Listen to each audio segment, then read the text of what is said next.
Effects will be done by Brian and Brian alone. Brad's sound effects will be done by the people too cheap to get a good seat.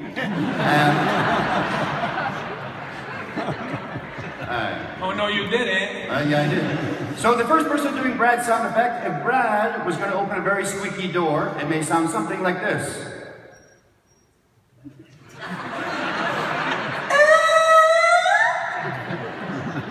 Excellent. Perfect. All right, Brian, the bar has been raised. If I was going to open a beer can that had been shaken, it would sound something like this. It's